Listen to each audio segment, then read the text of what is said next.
পদার্থটা আমার পেছনেই ছাড়ছে না। আর বাকি আমগুলো দিয়ে বিনোদ তার বউকে আমরস তৈরি করার জন্য বলে।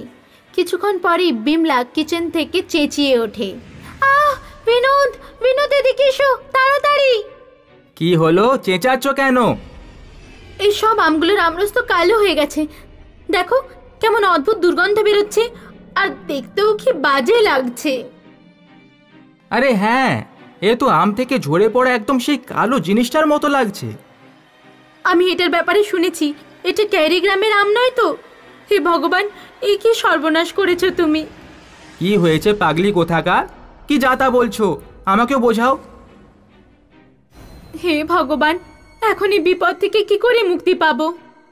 বিমলা জোরে জোরে ভগবানের নাম করতে করতে নিজের ছাতি পিটছিল। আর বিনোদ কিছু বুঝতে পারার আগেই হঠাৎ করে সারা ঘরে আমের গন্ধ ছড়িয়ে পড়ে, যেন রাশি রাশি আমের মাঝে দাঁড়িয়ে আছে।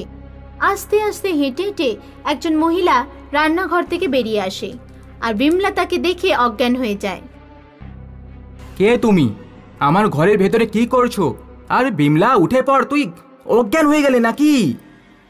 আমি তোর পিছন কি করে ছাড়তাম বিনোদ, তুই আমার আম নিয়েছিস, এবার তুই তোর প্রাণটা দে। আমি জানতাম না যে এগুলো তোমার আম। ওই ডাইনিটা যেন হাওয়ায় উড়তে শুরু করলো। ও বিনোদের বউয়ের শরীরকেও হাওয়ায় ওড়াচ্ছিল আর ওকে ঝোলাচ্ছিল। বলো, এর কি করব আমি? যেমন তুমি আমার গাছের আমকে কেটে কেটে লোকেদের খাইয়েছো, সেইভাবেই কাটবো? না, যেমন তুমি আমরস তৈরি করছিলে সেই রকম ওর শরীরে শক্ত বানিয়ে দেব।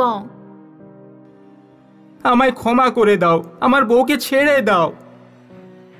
ডাইনিটা বিনোদের বউকে নিয়ে হাওয়ায় উধাও হয়ে যায়, আর বিনোদ সারা রাত নিজের বউয়ের নাম ধরে ডাকতে থাকে।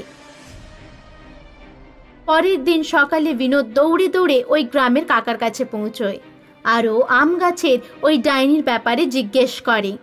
কাকা ওকে খুব বকে। কাকা, আমি এখন কি করি? ওই ডাইনিটা আমার বউকে ওর সাথে নিয়ে চলে গেছে।